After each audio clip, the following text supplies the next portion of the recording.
राज्य संबंधी प्रावधान तो बता ही दिया था, है ना, पूरा हो गया था। आज का जो टॉपिक है वह है नागरिकता। मैंने प्रावधान के अगर मैंने सिलेबस बताया होगा, नहीं, तो सिलेबस में मैंने प्रावधान लिखाया था, दिख रहा है, प्रावधान बताया था।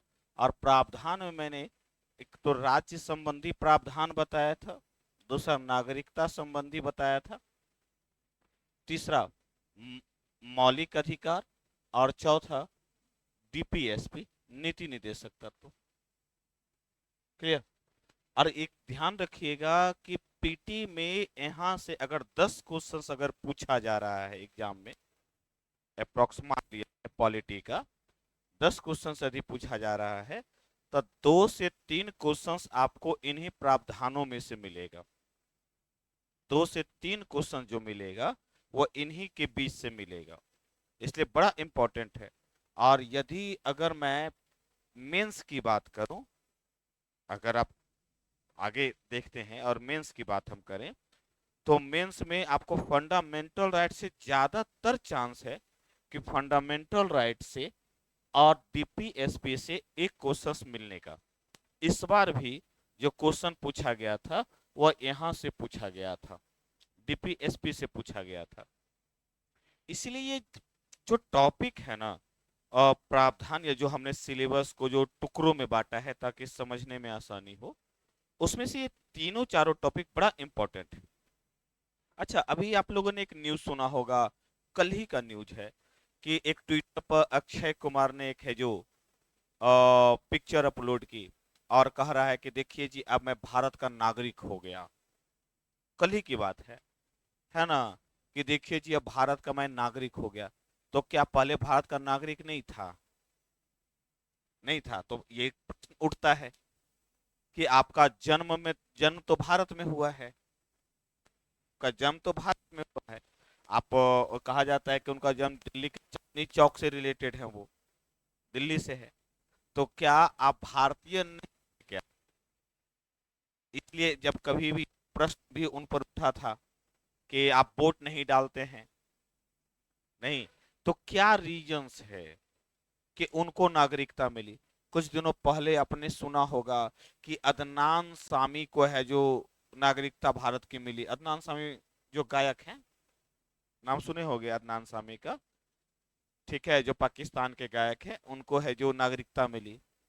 आपने कुछ दिनों पहले सुना होगा कि कई सारे भारतीय हैं जो भारतीय नागरिकों ने अपनी नागरिकता त्याग दी, अब वो भारत के नागरिक नहीं रहेंगे। ये त्यागना और लेना नहीं। और ये नागरिकता का मतलब क्या है, आप कहना चाहते हैं क्या? मैं, अब जैसे आप मान लीजिए कि अभी आप सुने होंगे कि पाकिस्तान की एक महिला सीमा हैदर, है ना, एक प्रेम में पड़ करके भारत आ गई, ठीक है। और यहीं की एक महिला अंजू जो है जो पाकिस्तान चली गई। ये एक जगह से दूसरे जगह जाना, एक देश से दूसरे देश, और दूसरे से हमारे यहाँ आना, क्या ऐसा नहीं हो सकता था कि दुनिया में प्रत्येक देश, प्रत्येक व्यक्ति कहीं भी जाए, कोई सीमा का बंधन ना हो? नहीं, एक ऐसी स्थिति नहीं हो सकती कि आपका इच्छा करे तो वोट में चल जाए, कोई मतलब नहीं बनता वीजा का। नहीं, कितना अच्छा होता कि आप पाकिस्तान भी घूम करके चल आते, आप पाकिस्तान के यहाँ से घूम, वहां से यहाँ घूम करके चलाते, चले जाते। हाँ, वो अलग बात है कि बम विस्फोट नहीं करते। नहीं, लेकिन हाँ, प्राचीन काल में कहा होगा कि कोई सीमाई बंधन नहीं, नहीं, और लोग एक जगह से दूसरी जगह आते और जाते। ऐसा क्या हो जाता है कि जहां मनुष्य मनुष्य पर ही पाबंद लगा देता है कि तुम इस सीमा को नहीं क्रॉस करोगे? नहीं। तो ये चीजें जो है कि ब- बात हम लोग के मन में एक प्रश्न आती है कि ये कहते क्यों है नागरिकता आमतौर पर। तो मेरा ये प्रश्न है नागरिकता का कि अगर मैं, देखो, दो है, अगर मैं प्राचीन काल में अरस्तु के अनुसार मानूं कि किसको आप नागरिक मानेंगे, देखो, किसको आप नागरिक मानेंगे, नागरिक की परिभाषा क्या है। अगर मैं अरस्तु के अनुसार बात करूं, अरस्तु का नाम सुने होंगे, इन्हें सिकंदर महान नहीं बोलेंगे, सिकंदर, शासक सिकंदर आप शब्द बोल सकते हैं। मैं महान इसलिए नहीं बोलता हूं कि महान जीतने से कोई नहीं बनता है, कोई मारने से महान नहीं बनता है। महान बनता है सामाजिक कार्यों के करने से, जनता के विकास करने से, धार्मिक सहिष्णुता अपनाने से। इसलिए सिकंदर को महान नहीं कहना चाहिए। सिकंदर ये कह सकते हैं कि लड़ाकू था, जो सिर्फ जीत जानता था और जीतने के लिए वो मार काट जाता था। इसलिए सिकंदर महान शब्द नहीं होना चाहिए। मेरे अनुसार महानता की परिभाषा वह है कि कोई व्यक्ति है जो दूसरे लोगों के यानी मानव के विकास के लिए कितना कार्य करता है। जैसे अशोक, जैसे अकबर, नहीं, जो धार्मिक सहिष्णुता को बढ़ाने के लिए क्या काम करता है, सभी लोग को साथ लेकर के चलता है कि नहीं चलता, जो समावेशी विकास में समावेशी विकास को महत्व देता है कि नहीं देता। मेरे अनुसार महानता का मतलब वो है। क्लियर। खैर जो भी है, तो सिकंदर का जो प्रधानमंत्री था वह था अरस्तु। और जब सिकंदर ने विश्व विजेता बनने की ओर चला, तो अरस्तु ने ही उस समय यूनान के शासन व्यवस्था को संभाला था। तो अरस्तु ने नागरिकता की परिभाषा दी है कि इनके अनुसार नागरिक वह होगा जो राजनैतिक प्रक्रिया में हिस्सेदारी निभाता हो, जो राजनैतिक प्रक्रिया में हिस्सेदारी निभाता हो। क्लियर। राजनैतिक प्रक्रिया में हिस्सेदारी का मतलब क्या है? तो आमतौर पे आज के दौर में कहें तो वोट डालता हो, नहीं, चुनाव में भाग लेता हो, आज के दौर में कहें तो राजनैतिक प्रक्रिया में हिस्सेदारी निभाता हो। तो इसके अनुसार कौन राजनीतिक प्रक्रिया में हिस्सेदारी नहीं निभाता है? नहीं निभाता है तो महिला राजनीतिक प्रक्रिया में हिस्सेदारी नहीं निभाती, बच्चे राजनीतिक प्रक्रिया में हिस्सेदारी नहीं निभाते, और बूढ़े व्यक्ति राजनीतिक प्रक्रिया में हिस्सेदारी नहीं निभाते। यानी कि इसके अनुसार ये भारत के नागरिक नहीं, ये इसको नागरिक संज्ञा नहीं दी जा सकती। सोचो, अगर इस परिभाषा के अनुसार मान ले हम नागरिकता को, तो भारत में आधे से ज्यादा नागरिक नहीं होंगे। आधी आबादी तो महिलाओं की है, नहीं, तो आधी आबादी यदि महिलाओं की है तो आधे से ज्यादा नागरिक नहीं होंगे, नहीं। इसीलिए इस परिभाषा को त्याग दिया गया। हाँ, आप ये कह सकते हैं कि नागरिकता का मतलब नागरिकों को अधिक कर्तव्य है कि वो राजनीतिक प्रक्रिया में हिस्सेदारी निभाए। क्लियर। अगर मैं एक शब्दावली का प्रयोग करूं तो फिर किसको कहेंगे नागरिक? बात तो प्रश्न तो ये आता है, फिर आपके अनुसार किसको कहेंगे? तो मेरे अनुसार तो नागरिक उसे माना जाए जो एक भौगोलिक क्षेत्र में, एक भौगोलिक क्षेत्र में जितनी जनसंख्या है भारत, एक भौगोलिक क्षेत्र में अवस्थित व्यक्ति जो भी है वो सभी एकल संविधान को मानता हो, एकल संविधान को मानता हो, और संविधान द्वारा दिए गए अधिकार का प्रयोग करता हो, वही नागरिक है। आप संविधान को मानते हैं, आप नागरिक हैं। अगर मैं संविधान को नहीं मानता हूं तो मैं नागरिक नहीं हूं, मैं राष्ट्र विरोधी हूं। इसे नागरिकता के त्याग का एक कारण भी बनता है कि यदि राष्ट्र के खिलाफ, आप लोग तो नहीं पिएंगे, धन्यवाद, मेरा काम होता है ना पूछना, आपका काम है नहीं बोलना, ठीक है? हाँ, मन होगा तो होगा, जाके बाहर पिएगा, है ना?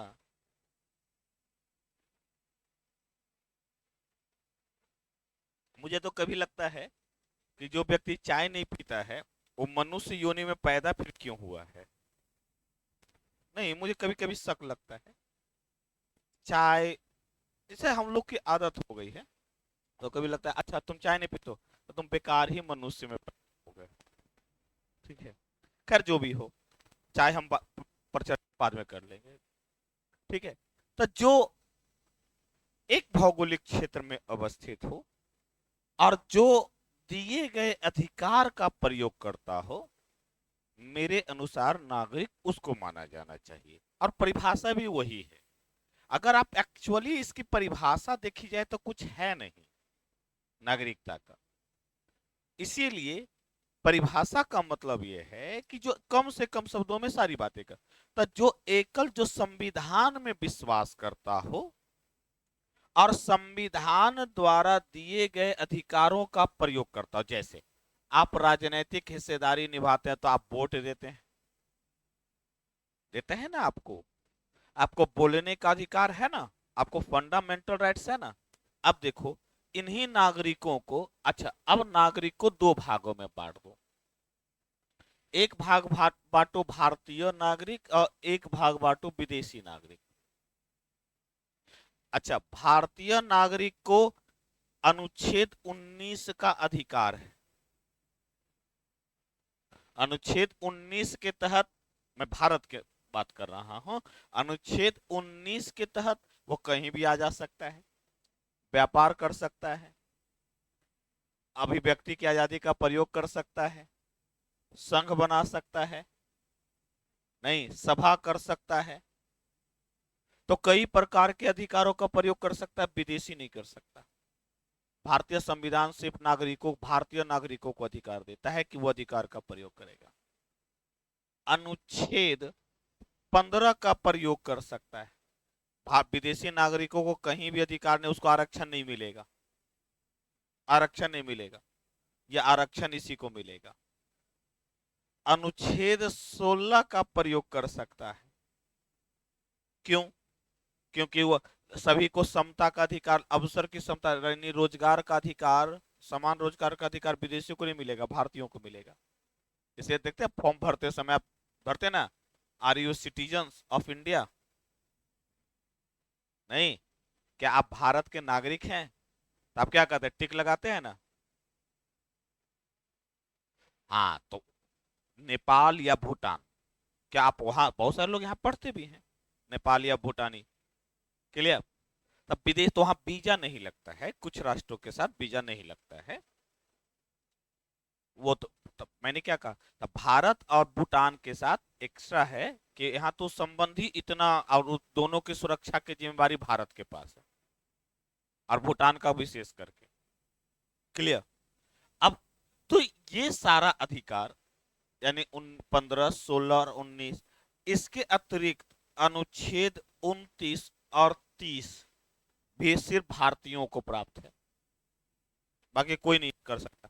यानी अपनी संस्कृति की रक्षा करने, अब संख्यकों का अधिकार है ना, अपनी शिक्षा का विकास करने और संस्कृति की रक्षा करने का अधिकार। जबकि विदेशी नागरिकों को अनुच्छेद 14 भी है, बाकी ये सभी छोड़ करके बाकी का अधिकार है। 14 है, 20 है, 17 है, 18 है, 21 है, जितना भी बाकी सब अधिकार है। और भारतीय नागरिकों को ये प्लस है, और प्लस ये जितना सभी ये है, ये इसको नहीं है। ये वाला जो आप देख रहे हैं वो इसको, ये अगर ये भारत, ये अगर भारत में रहता तो इसको भी मिलता नहीं। आप वोट डाल, तब विदेशी वोट, अनुच्छेद 326 का भी अधिकार है भारतीयों को, सिर्फ भारतीयों को। भारतीय, कौन सा अनुच्छेद सिर्फ भारतीयों को प्राप्त है? ठीक है, तो यही अनुच्छेद सिर्फ भारतीयों को प्राप्त है, बाकी सारा अनुच्छेद भारतीय और विदेशी दोनों को प्राप्त है। ऐसा भी प्रश्न पूछता है। क्लियर? तो सिर्फ भारतीयों को, तो कौन से? तो भारतीय नागरिकों को ना। इसे नागरिकता का मतलब होता है जो एक निश्चित भौगोलिक क्षेत्र में, कि राज्य की परिभाषा है ना, है पहले भी बताया है ना, कि राज्य बनने की चार आवश्यक शर्त होती है। चार आवश्यक शर्त है राज्य का। पहला आवश्यक शर्त है जनसंख्या, और दूसरा आवश्यक शर्त है क्षेत्र, भौगोलिक, इसी भौगोलिक क्षेत्र में रहने वाली कुल जनसंख्या। तीसरा आवश्यक शर्त है सरकार, और चौथा आवश्यक शर्त है संप्रभुता। इसी भौगोलिक क्षेत्र में रहने वाली जनसंख्या जो संविधान में विश्वास रखती हो, और जो संविधान द्वारा प्रदत्त अधिकार का प्रयोग करती हो, प्रदत्त अधिकार का प्रयोग करती हो, वही नागरिक है।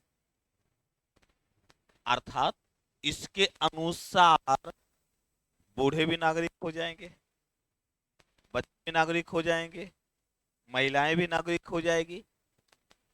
हाँ, वो अलग बात है कि 18 वर्ष या 18 वर्ष से अधिक के व्यक्ति वोट डालेंगे, वो अलग बात है, लेकिन नागरिक तो कहलाएंगे। जबकि अरस्तु ये कहता था कि वही नागरिक होगा जो राजनैतिक प्रक्रिया में हिस्सेदारी होगा, यानी कि जो नौजवान होगा वही, जो 50-60 वर्ष तक का जो होगा वही नागरिक कहलाएगा। ये दोनों में डिफर पता चला? तो लिखिए, हेडिंग दीजिए, नागरिकता।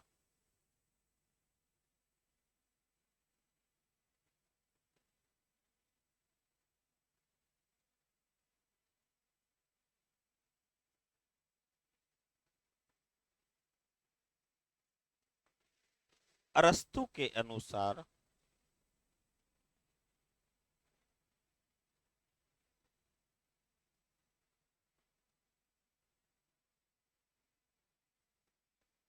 नागरिक उसे माना जाता है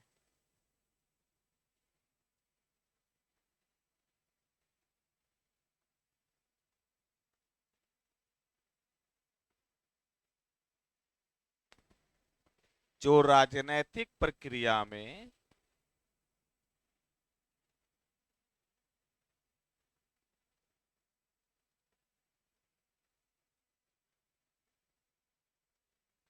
हिस्सेदारी निभाता है।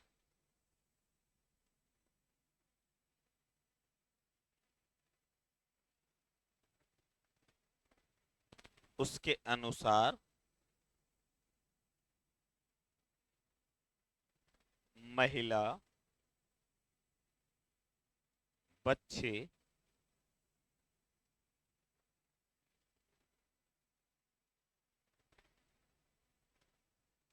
बूढ़े व्यक्ति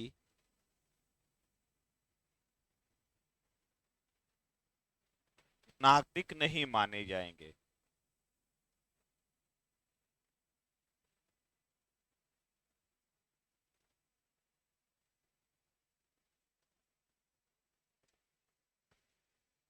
ठीक है, वहीं भारतीय संविधान के अनुसार, पैराग्राफ चेंज करके, वहीं भारतीय संविधान के अनुसार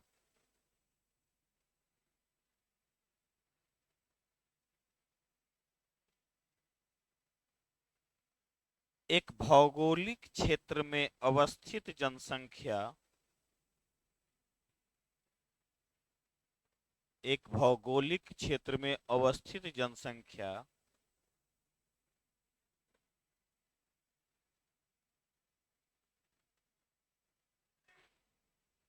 जो संविधान द्वारा दिए गए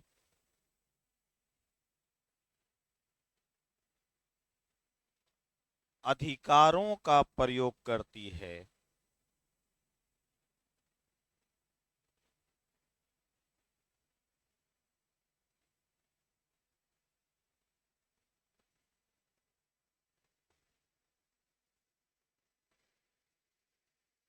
क्या कहलाएगी? नागरिक कहलाएगी। नहीं, क्लियर, समझ में आ गया?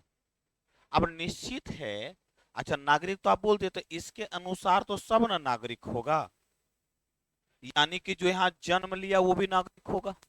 अब कब से कब तक का नागरिक होगा? तो जो 1947, 15 अगस्त 1947 के बाद, या उसके पहले तक तो था ही, जो यहाँ से चला गया उसको छोड़ करके, कि 15 अगस्त 1947 के पहले रहने वाले सारे व्यक्ति, और जो उस दौरान शरणार्थी के रूप में धीरे धीरे आए, नहीं, उन सबको नागरिक माना जाएगा। तो भारत में तो यानी कि इसके अनुसार तो सभी ना अधिकार, तो महिलाएं भी नागरिक मानी जाएगी, बूढ़े व्यक्ति भी नागरिक माने जाएंगे, बच्चे भी नागरिक माने जाएंगे। नहीं, इसलिए अगर इसके अनुसार देखा है तो किस आधार पर नागरिकता दी जाएगी? यानी कि जो बच्चा यहाँ जन्म लिया है वो भी अपने आप नागरिक हो जाएगा? नहीं हो जाएगा। ठीक है, जो बच्चा है, जो जो कोई बाहर से यहाँ आकर के रहा हो लंबे पहले 7 वर्ष था, पहले 11 वर्ष, फिर 5 वर्ष, जो 5 वर्ष तक यहाँ लगातार रहा वो भी नागरिक हो जाएगा? नहीं, पहले कंडीशंस अलग अलग था। इसलिए 1955 में नागरिकता अधिनियम पारित हुआ था, और उसी नागरिकता अधिनियम के आधार पर नागरिकता देने और नागरिकता लेने का प्रावधान किया गया। आपने सुना होगा ना शाहीन बाग, सीएए सुना है ना, सिटीजनशिप अमेंडमेंट एक्ट, नहीं, नागरिकता संशोधन अधिनियम 2019, है ना? पीटी में भी आया था क्वेश्चन से, ये कब लागू हुआ?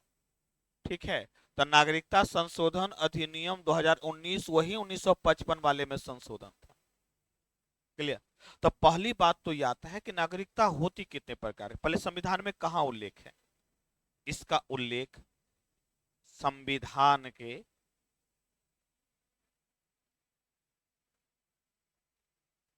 इसका उल्लेख संविधान के कौन से भाग में है? 2, कल बताया, परसों बताया था ना, 2 में, भाग 2 के अनुच्छेद कौन से में है? 5 से 11 में। हाँ, गुड, 5 से 11 तक में किया गया है।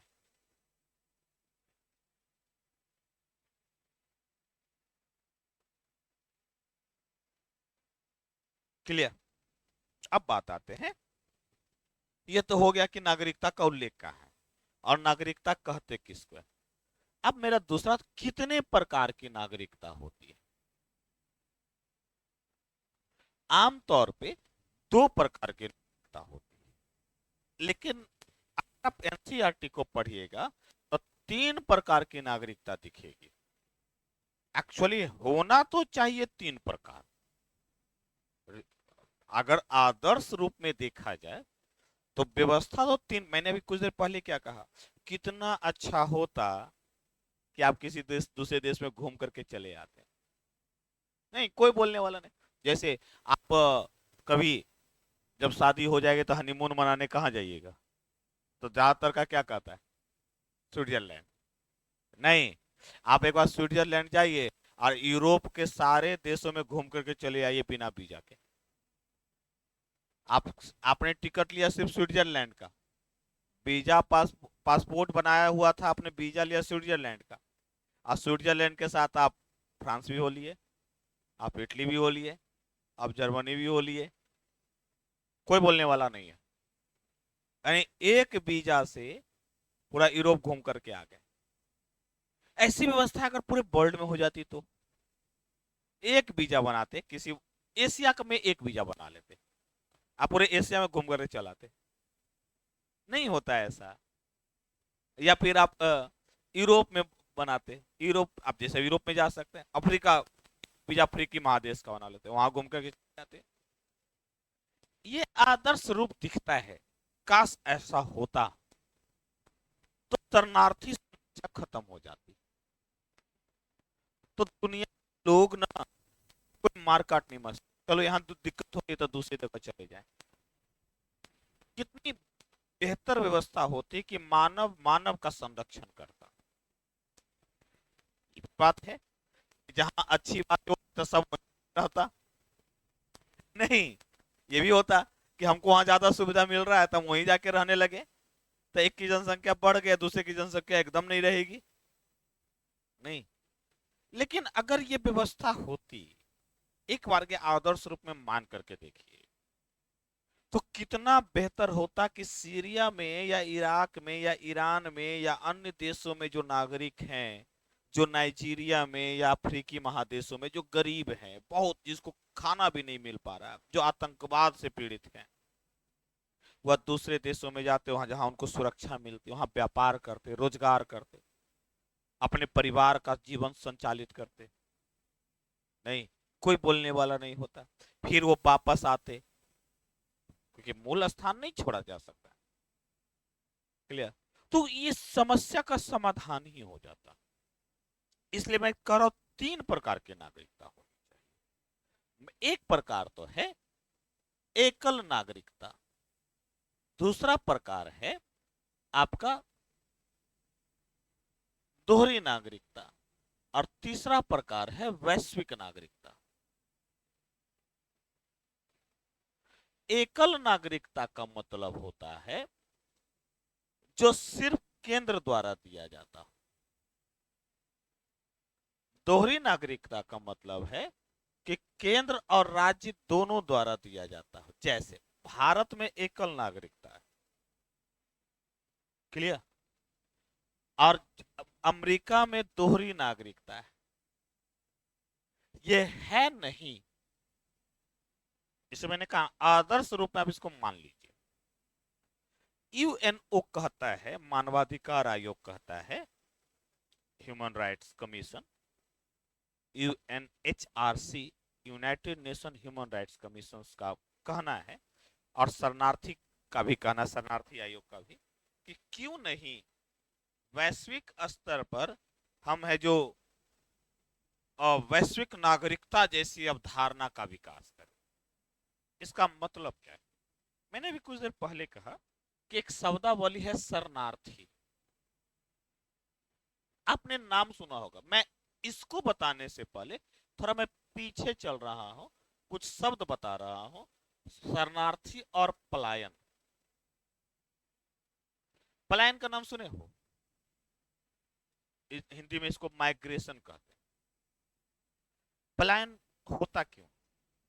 तो जब पलायन कहते किसको, तो जब मूल स्थान से कोई व्यक्ति, मूल स्थान जब मन अपना घर हो, अपना घर छोड़ करके कोई व्यक्ति रोजी रोटी या सुरक्षा के कारण जब एक स्थान छोड़ करके दूसरे स्थान चला जाता है। पहले समझिए शब्दों को। पलायन शब्द होता है जिसको आप माइग्रेशन कहते हैं। पलायन दो कारण से होगा, या तो होगा आर्थिक, सामाजिक विकास को लेकर के, रोजगार के लिए हो सकता है जाएगा, हो सकता है शिक्षा प्राप्त करने जाए, हो सकता है पर्यटन के रूप में जाए, हो सकता है स्वास्थ्य लाभ के लिए जाए। नहीं, जब कोई व्यक्ति अपना मूल स्थान छोड़ करके दूसरे स्थान जाता है, ठीक है, तो उसको आप पलायन कहते हैं। यह हमेशा के लिए भी हो सकता है या कुछ समय के लिए भी हो सकता है। बिहार से कई सारे लोग रोजगार प्राप्त करने के लिए नहीं जाते हैं बाहर काम करने, तब पलायन ही न कर गए, तो रोजगार प्राप्त। बहुत सारे लोग शिक्षा प्राप्त करने के लिए बिहार से नहीं जाते हैं। कोई ऐसा यहाँ बैठा हुआ कोई व्यक्ति बता दो कि तुम्हारे यहाँ से कोई बाहर ना गया हो, कोई परिवार का कोई सदस्य। बिहार अभिशापित है, मेरे अनुसार तो बिहार को नेताओं ने अभी शापित बना दिया है।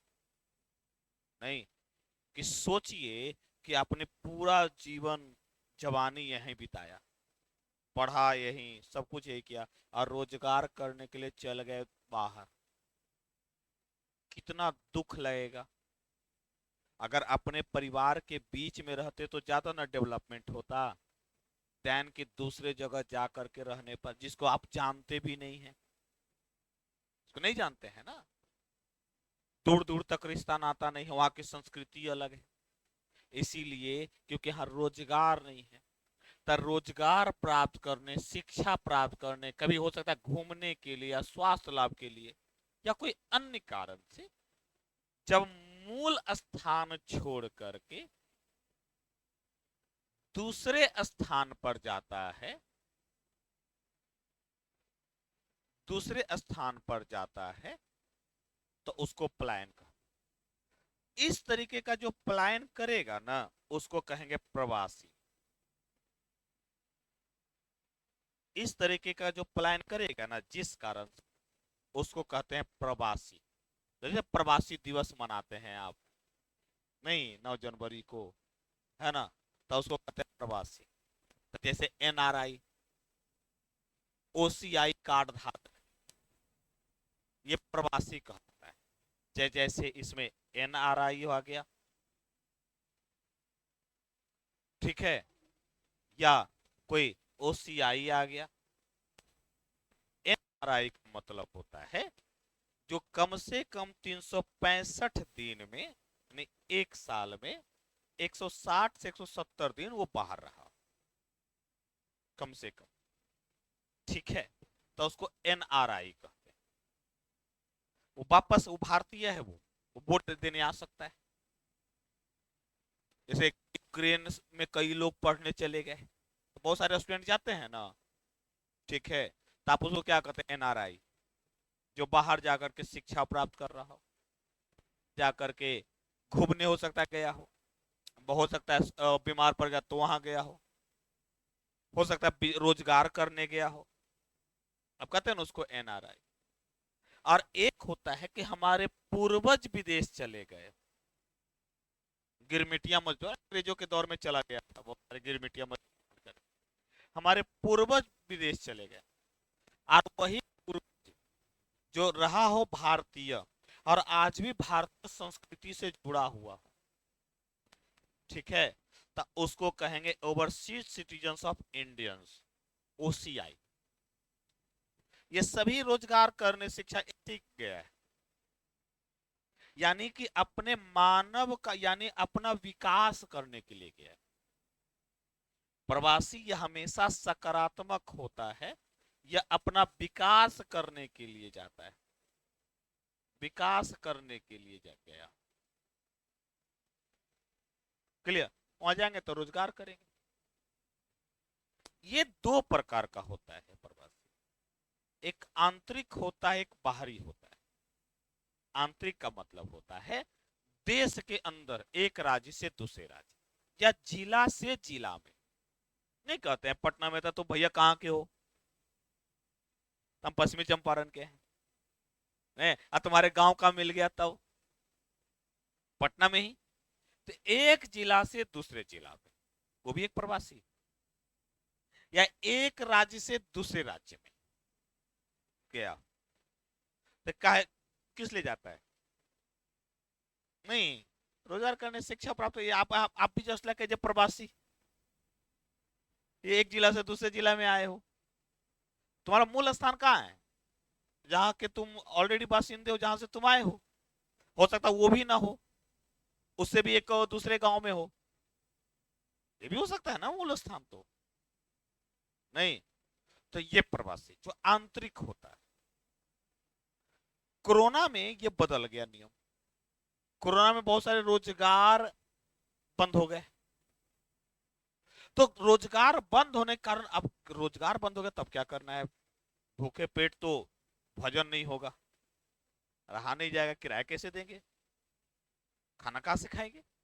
तो बहुत सारे लोग कोरोना के दौर में रोजगार बंद होने के कारण, शैक्षिक प्रणाली बंद होने के कारण, शिक्षण संस्थान बंद होने के कारण, बहुत सारे लोग भारत में एक दूसरे से अंदर आ गए, यानी कि राज्य राज्य में उसको कहते हैं रीमाइग्रेशन।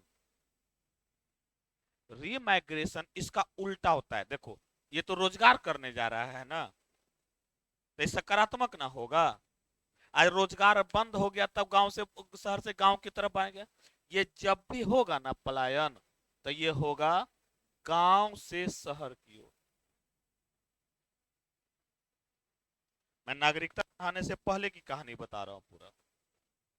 ये जब भी होगा तो गांव से शहर की ओर होगा। तब गांव से शहर की ओर होगा, यानी कि मतलब कि शहरीकरण का विकास हो रहा है,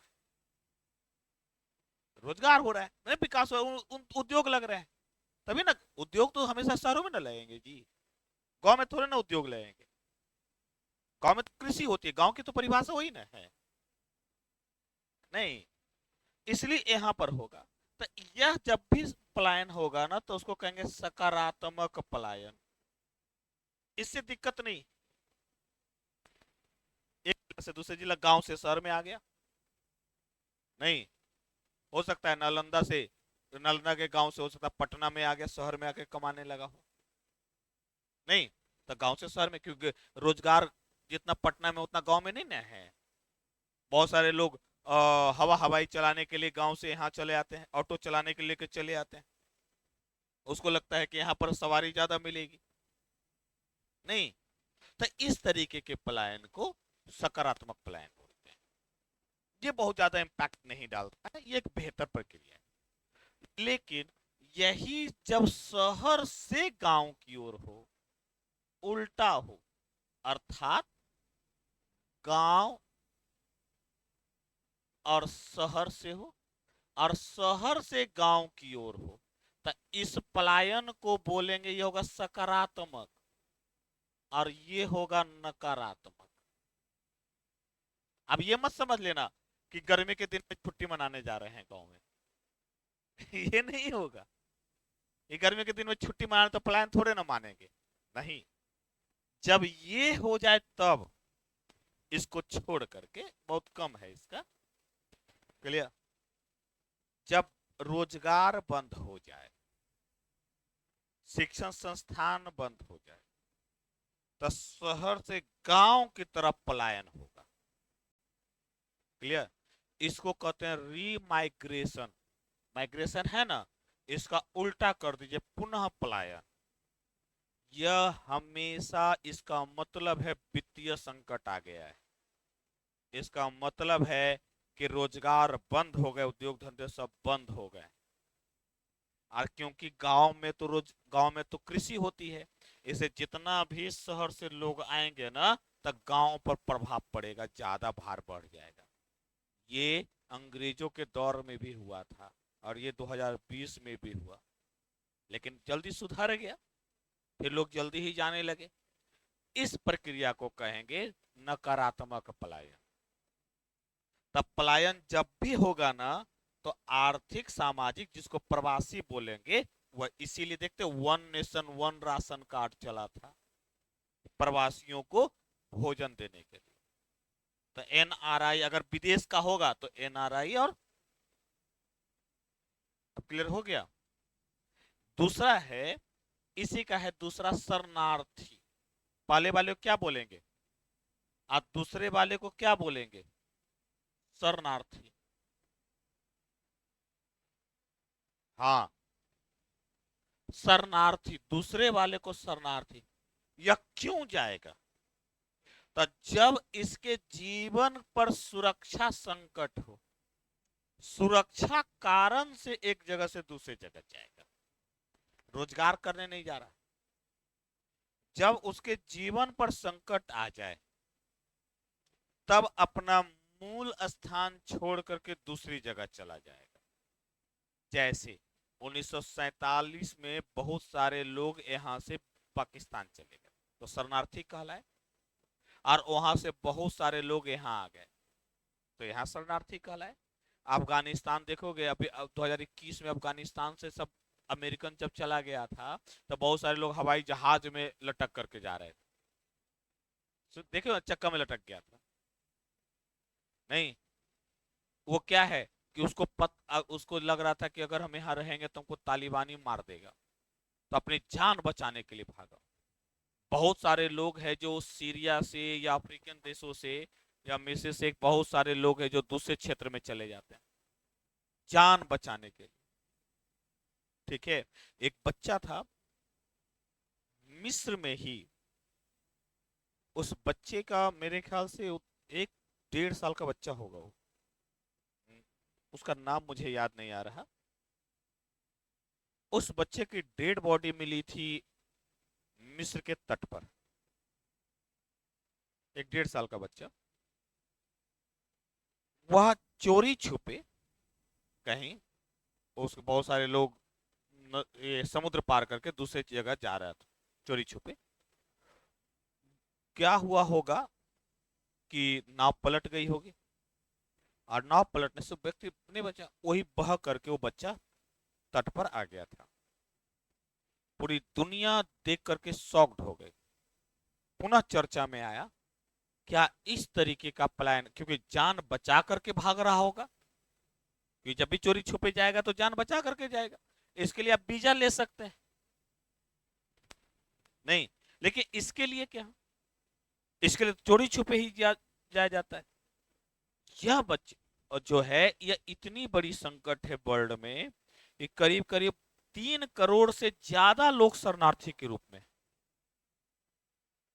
ज्यादा लोग शरणार्थी के रूप में वर्ल्ड में, बड़ी संख्या है शरणार्थी जो अपने यहाँ सुरक्षा कारण, हो सकता है आतंकवादी घटना, कोई राजनीतिक संकट, कोई नस्लीय हिंसा, जब इन कारणों से अपना मूल स्थान छोड़ करके दूसरे स्थान चला जाता है,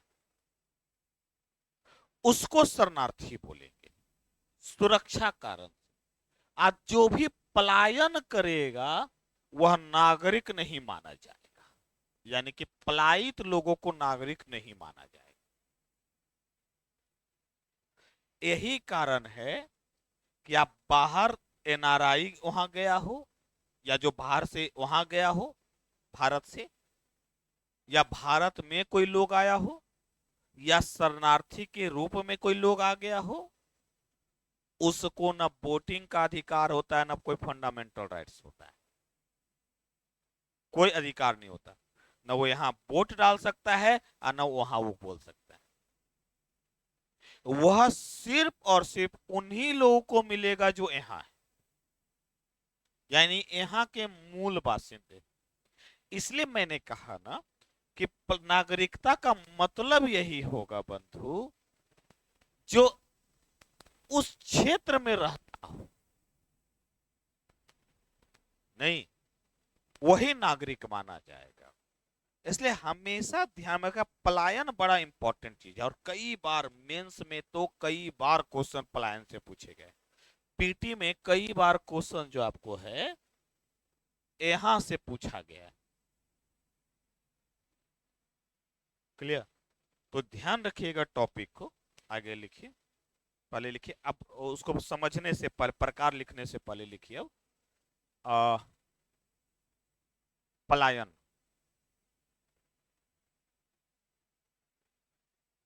फिर मैं आगे और डिस्कशन कर दूंगा।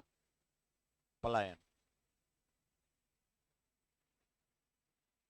जब व्यक्ति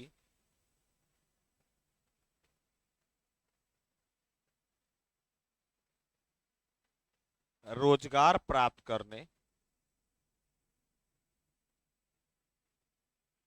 कॉमा शिक्षा प्राप्त करने,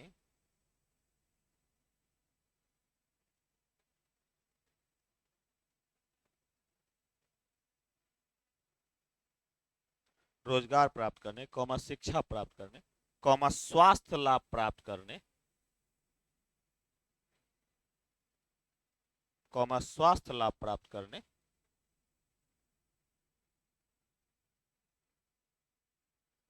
अथवा पर्यटक के रूप, तथा तथा स्वास्थ्य लाभ प्राप्त करने, तथा सुरक्षा कारणों से,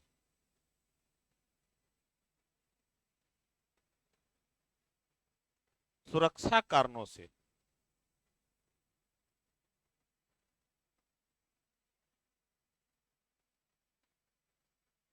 अपने मूल स्थान छोड़कर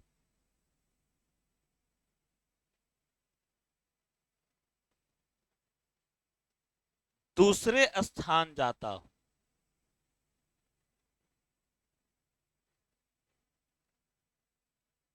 अपना मूल स्थान छोड़कर दूसरे स्थान जाता हूं।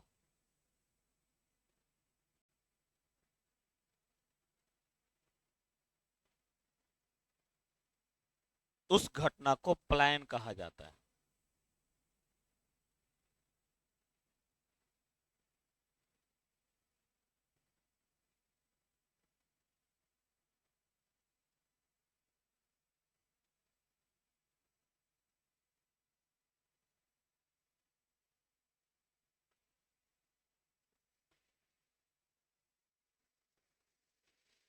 ये जो तुम देख रहे हो ना इमेजेस, ये जितने भी इमेजेस देख रहे हो ना, ये सभी ये सीरियन रिफ्यूजीज का इमेजेस है।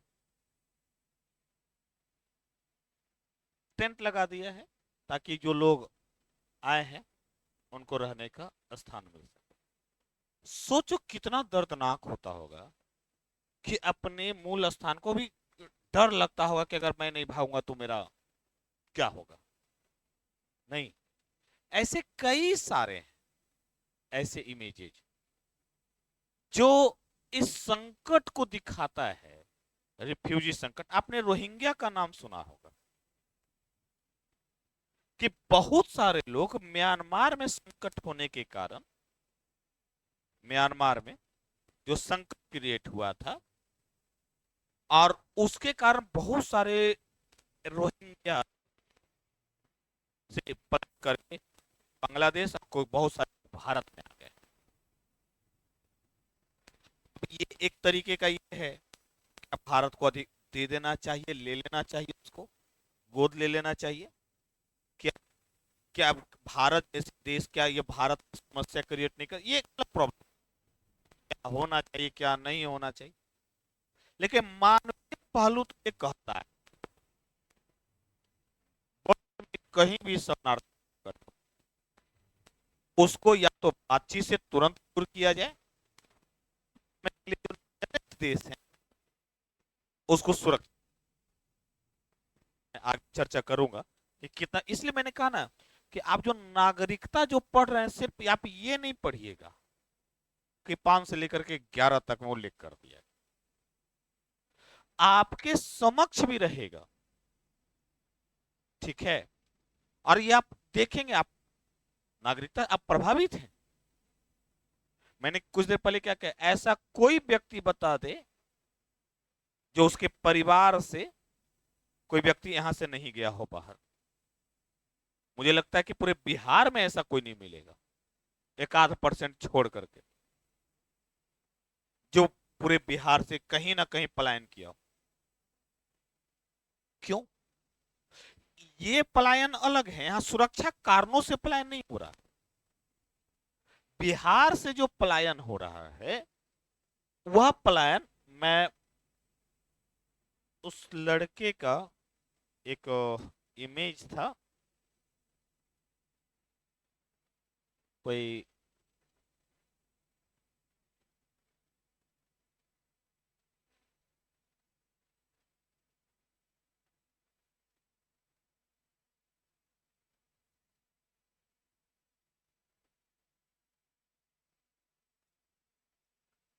मैंने कहा ना कि समुद्री क्षेत्रों से बहुत सारे लोग शरणार्थियों को अंदर न आने देने के लिए तो डोनाल्ड ट्रंप ने वहां मैक्सिको के सामने एक दीवार बनाने, मैक्सिको पर दीवार बनाने की कोशिश की, मैक्सिको के सीमा पर, भारत और ये अमेरिका और मैक्सिको सीमा पर कई जगह तो बाढ़ लगा दिया जाता है ताकि वहां से लोग यहाँ ना आए। आज जो मणिपुर जो जल रहा है या पूर्वोत्तर में जो समस्या देख रहे हैं, उसके पीछे भी कहीं ना कहीं समस्या की जड़ इमिग्रेशन। आज जो फ्रांस जल रहा है, आपने कुछ दिनों पहले सुना होगा ना, फ्रांस में बड़े पैमाने पर दंगा हुआ। फ्रांस जो जल रहा है उसके पीछे कहीं ना कहीं कारण शरणार्थी, कहीं ना कहीं कारण शरणार्थी। ये संकट छोटा सा नहीं, से नागरिकता सिर्फ आप ये पढ़ करके निकल जाए कि नागरिकता का मतलब सिर्फ होता है कि जिसको अधिकार है, तो यह ना आप अपने आप को इस तरीके से पढ़ रहे हैं जिसका नॉन यूजेबल है। एक भी क्वेश्चन से नहीं बनना।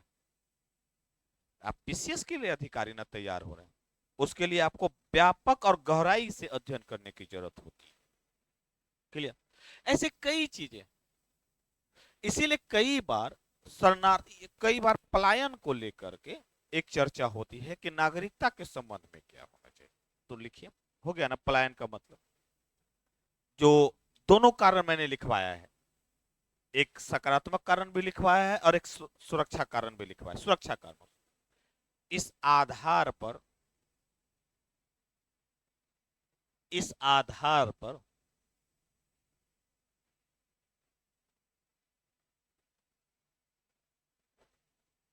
पलायन को दो भागों में बांटा जाता है।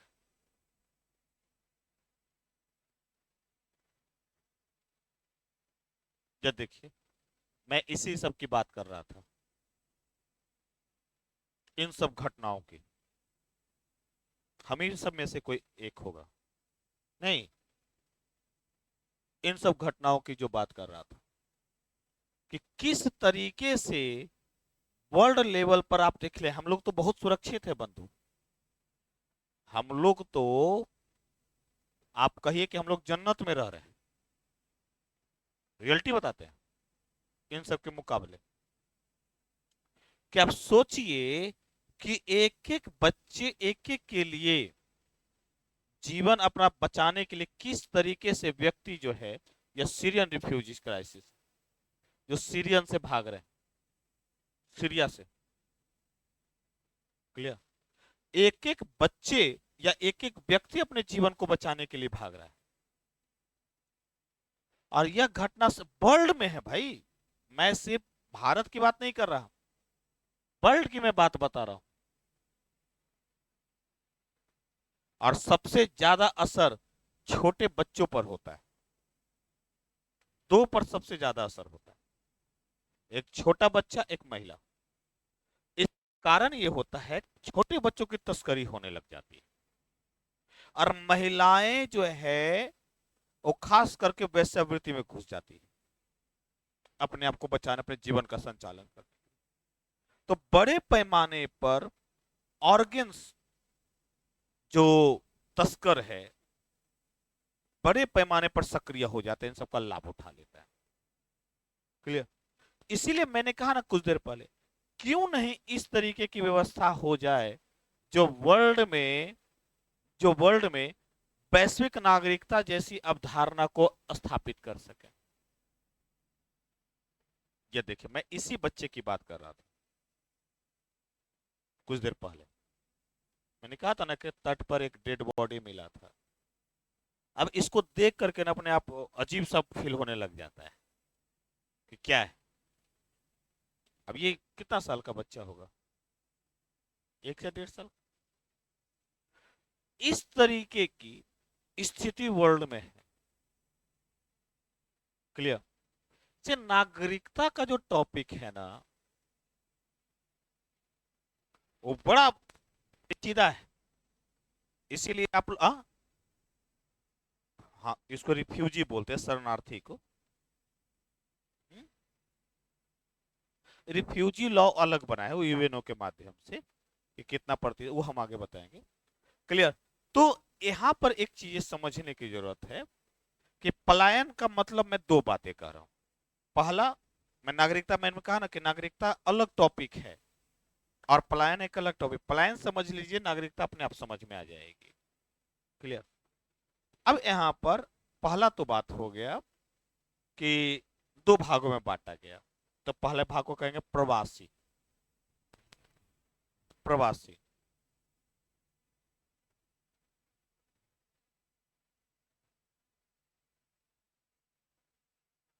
रोजगार, शिक्षा,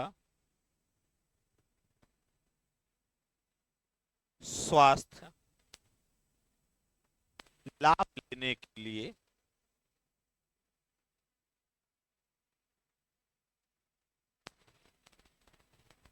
जब व्यक्ति मूल स्थान छोड़कर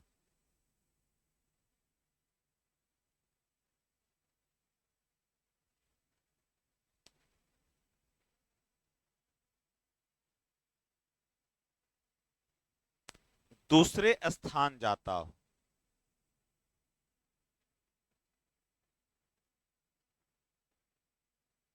तो उसे प्रवासी कहा जाता है।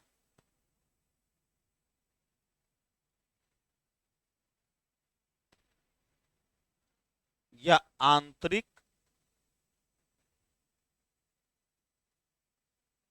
ब्रैकेट में लिखिए देश के अंदर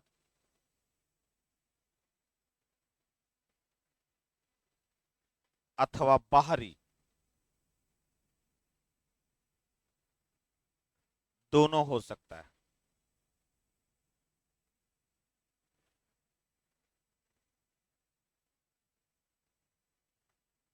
नहीं हो गया? अगर आप देश के अंदर तो एक राज्य से दूसरे राज्य वाला, तो राज्य राज्य नहीं हो गया। आप बाहरी मतलब नहीं, एक से देश से दूसरे देश। भारत से विदेश वाले, भारत से विदेश जाने वाले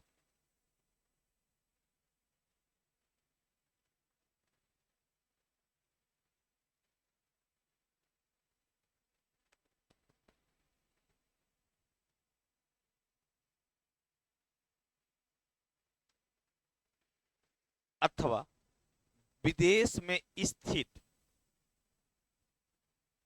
भारतीयों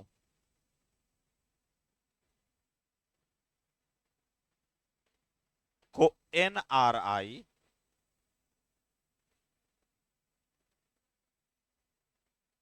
तथा ओसीआई के रूप में माना जाता है।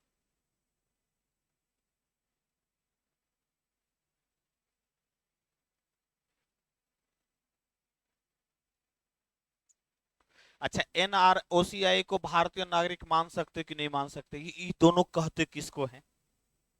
बात समझिए। तो एनआरआई किसको कहते हैं? जो कम से कम एक साल में यानी 365 दिन में 150 160 दिन, ठीक है, विदेश में रहा हो, ठीक है, वह एनआरआई होगा। तो वह शिक्षा प्राप्त करने जा रहा है या भारत का नागरिक होता है। क्लियर? या वोट कर सकता है या सभी अधिकार रखता है। ओसीआई भारत का नागरिक नहीं है। आप समझे क्यों मैंने अक्षय कुमार का नाम लिया था? ओसीआई भारत का नागरिक नहीं, अंतर समझिए दोनों में। एनआरआई और ओसीआई, इसका मतलब है जो विद्यार्थी के रूप में, स्टूडेंट्स के रूप में, या रोजगार करने के लिए, या पर्यटक के रूप में, या स्वास्थ्य लाभ के लिए जो दूसरे देश जाते हो।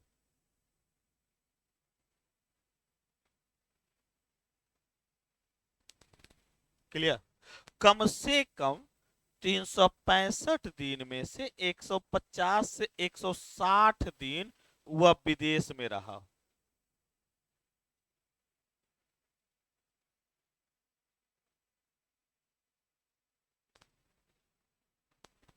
विदेश में रहा, वो एनआरआई कहलाता है। कोई रोजगार प्राप्त करने के लिए नहीं, इसके लिए वीजा लेता है। वीजा की एक अवधि होती है, उसी वीजा अवधि में वो रहता है, फिर आकर के रिन्यू करा लेता है। नहीं, हो सकता है पर्यटन के लिए वीजा अवधि ले ले, हो सकता है कि अपना जांच करवाने के लिए विदेश जाए। नहीं, तो इसके लिए वह वीजा लेकर के दूसरे देशों में जाता है। क्लियर? इस आधार पर, अच्छा, इस आधार पर वह भारत के सारे अधिक, ये तो कुछ ही दिन रहा है, यह भारत का नागरिक है। यानी और नागरिकता के नाते वह सारा अधिकार रखता है। नहीं, आप घूमने गए हो, हनीमून मनाने गए, आप वापस आ जाइएगा।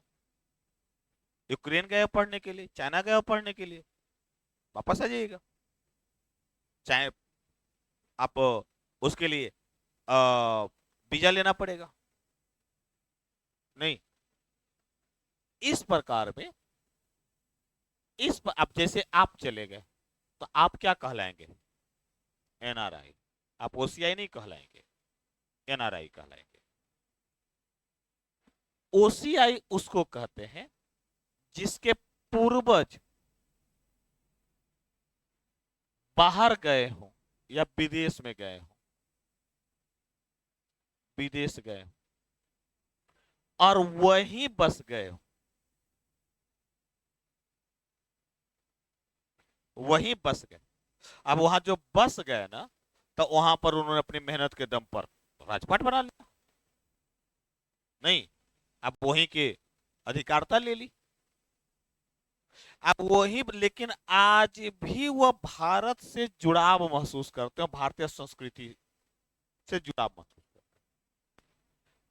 हैं। ये भारत के नागरिक नहीं है, नागरिक नहीं है, या वोट नहीं कर सकता है, वोट नहीं कर सकता है, या वोट कर सकता है, वोटिंग कर सकता है। ये अंतर है। क्लियर? हाँ, ये जरूर है कि इनको कई प्रकार के अधिकार दिए गए हैं। जैसे वह यहाँ उद्योग लगा सकता है,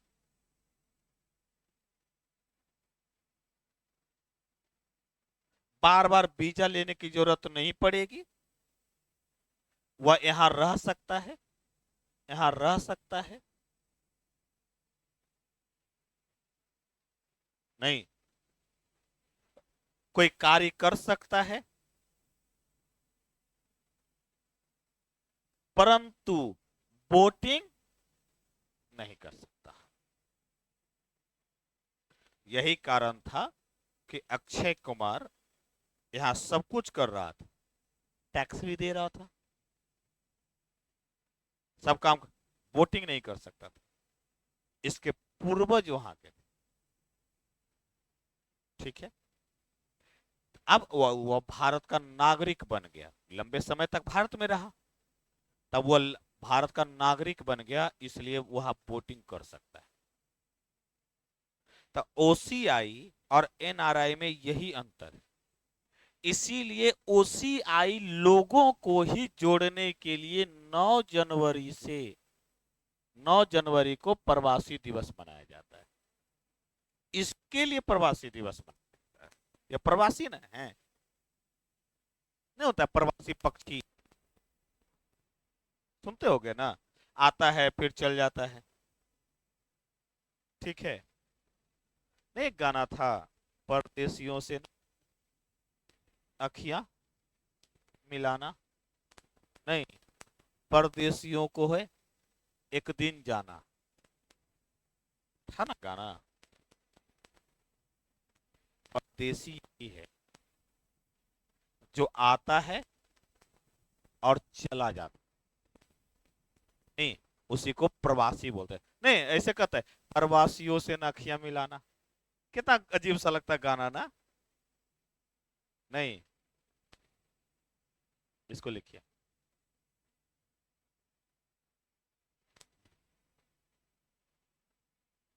हाँ, हाँ, सभी अधिकार वोटिंग की छोड़ करके, कृषि जमीन नहीं ले सकता, यही सब है और क्या। यहाँ निवास कर सकता है, कृषि जमीन छोड़ करके अलग जमीन ले सकता है। क्लियर हो गया? तो एनआरआई ओसीआई का मतलब समझ में आ गया। यानी कि सकारात्मक पलायन का मतलब, प्रवासी का मतलब समझ में आ गया। यहाँ से कई बार क्वेश्चन पूछे जाएंगे एग्जाम में, एनआरआई और ओसीआई से। अच्छा, ये सब ना जल्दी बुक में ना आपको मिलेगा नहीं। आपको ना नॉर्मली तो वो क्योंकि संविधान कॉन्स्टिट्यूशन पढ़ते तो ऊपर लिख करके 5 से 11 तक लिख करके छोड़ करके दे दिया है। नहीं, उसमें लिख दिया देशीयकरण होगा, पंजीकरण करा लीजिए, देशीयकरण हो जाएगा, वंशानुगत के आधार पर आप नागरिक हो गए। तो आपको लगता है ये है क्या? नहीं, क्वेश्चन से डायरेक्ट थोड़े ना आ रहा है, क्वेश्चन तो यहां से आ रहा है। इसलिए अधिकतर बुक में आधा अधूरा दे रखा है।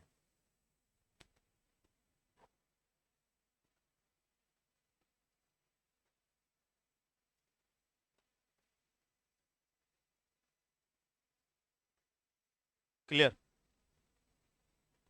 अच्छा, जो बाहर से जो लोग यहाँ आके रहते थे ना, तो जो नियरेस्ट थाना होता था, तो प्रत्येक हर 90 दिन के अंदर वो नियरेस्ट थाना में जाकर के रिपोर्ट देता था कि हम भाई यहाँ रह रहे हैं, कोई विदेश से। अब ऐसा, जो भी ओसीआई कार्ड धारक है, अगर वो रहता है तो अब उसे थाने में रिपोर्ट देने की जरूरत नहीं। आप लोगों ने कई मूवी देखा होगा ऐसा, जो भारत में ही रह गया। जैसे आप लोगों ने एक मूवी देखी है, स्वदेश, शाहरुख खान वाली। रोजगार करने के लिए नासा में चला गया था, नासा में ज्वाइन हो गया था, लेकिन भारत की याद सता रही थी। नहीं, ये जो देश है तेरा, नहीं, जो, तो वो भारत की याद आ रही थी, तो भारत में आके रहने लगा। आप सोचिए एक बार की, आप इतना यहीं यहीं बैठे हुए हैं, आपसे आज भी, आप घर पर अभी जाते, अभी तो क्लास में है तो माइंड थोड़ा सा अलग होगा, रूम पे जाते होंगे तो अभी भी याद आता हो गांव वाला? नहीं याद आता होगा? या अपने वो दोस्त, वही पुराने दोस्त ही याद आते होंगे ज्यादातर तो। नए वाले तो ठीक है, आया और गया, नए वाले में तो यही ना है कि आया और गया। लेकिन आपको याद आता हो क्या? गांव में जब जाते होंगे तो देखते होंगे झुंड लग गया पहले ही, पहुंचे होंगे, अरे पहुंच गया, चल चल चल चल।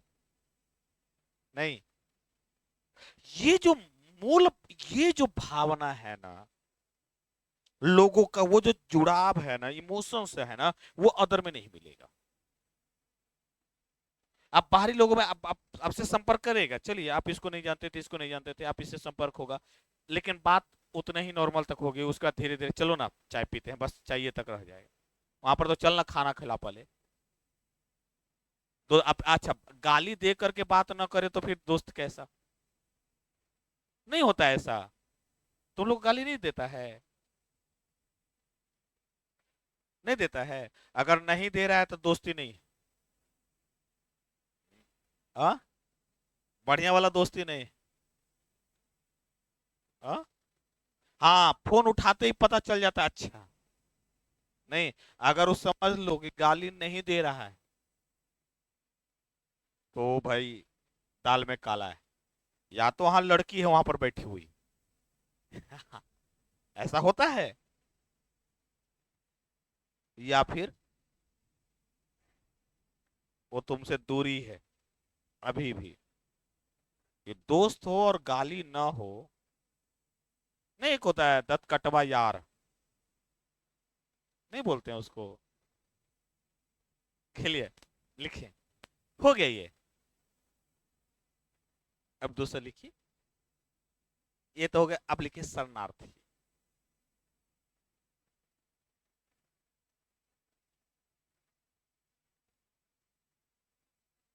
इसको इंग्लिश में कहते हैं रिफ्यूजी।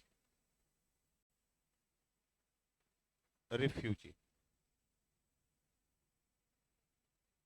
हाँ रिफ्यूजी। सुरक्षा कारणों, ऐसे सुरक्षा संकट के कारण, सुरक्षा संकट के कारण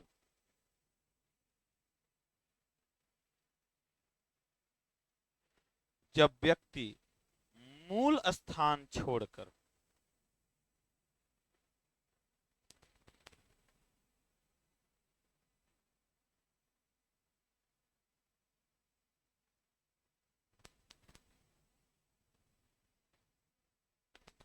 दूसरे स्थान पर निवास करता हो।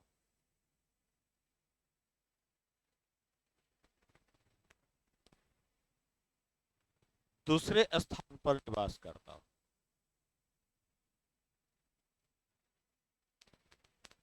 तो उसे शरणार्थी कहा जाता है।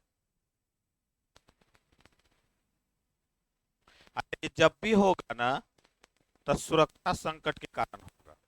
जैसे म्यांमार में, जैसे म्यांमार में हुए दंगों के कारण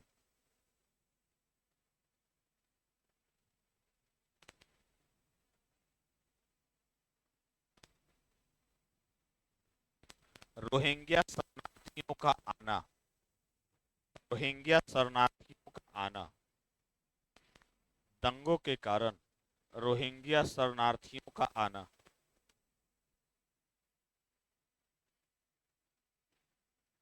अथवा कौमा कौमा अफगानिस्तान से लोगों का दूसरे देशों में, अफगानिस्तान से अफगानी लोगों का दूसरे देशों में जाना।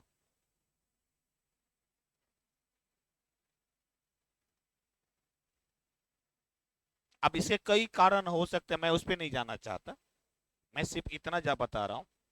अब इसको दर्जा तो नहीं दिया जाएगा। क्या आप इसको नागरिक मानेंगे? क्या कोई देश इसको दर्जा देगा, अधिकार देगा?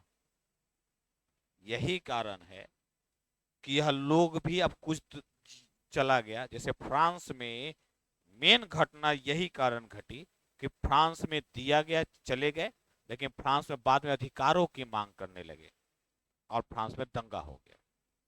वो हम ये बात की बातें हैं जो की चर्चा के शरणार्थी को मान्यता देना चाहिए कि नहीं देना चाहिए, एक अलग बात है, अलग विषय है। लेकिन यहाँ पर नागरिकता का मतलब ये हो गया जो मूल निवासी हो वही नागरिक होगा।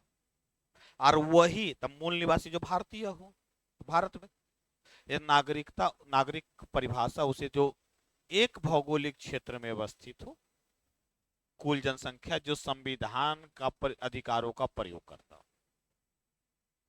नहीं, अब लिखिए प्रकार, नागरिकता का प्रकार। अब प्लान समझ में आ गया।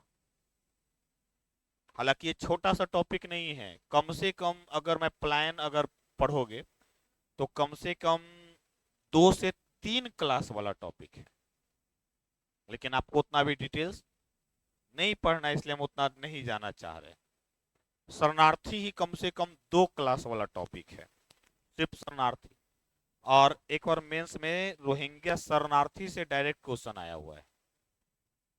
लेकिन यहाँ पर हमारा जो उद्देश्य है कि आपका एक बेसिक पहले तैयार कर देना, फिर उसके बाद फिर आगे चला जाएगा। ठीक है, तो इस आधार पर कितने प्रकार हो गए नागरिकता के? 2 प्रकार ना हो गए, एकल और दोहरी नागरिकता। क्लियर? ये लिख लीजिए, एक मिनट को। 2 ही प्रकार ना होगा, 3 प्रकार तो एक अवधारणा है। 3 प्रकार तो मानते हैं ना, यह एक आदर्श स्वरूप है नहीं ना? आदर्श स्वरूप है नहीं ना? है तो 2 ही ना।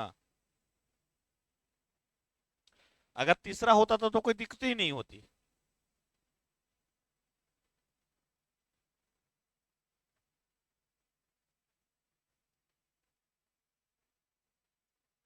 एकल नागरिकता किसको कहेंगे?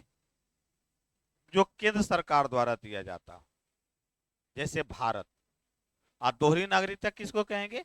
जो केंद्र और राज्य दोनों द्वारा, जैसे अमेरिका। अच्छा, भारत में 370 हटने के पहले दोहरी नागरिकता थी जम्मू कश्मीर को लेकर के, है ना? अब नागरिकता प्राप्त करने के तरीके, कैसे नागरिकता प्राप्त की जाती है, ये नेक्स्ट क्लास में चर्चा करेंगे। क्लियर? तो आज के लिए धन्यवाद।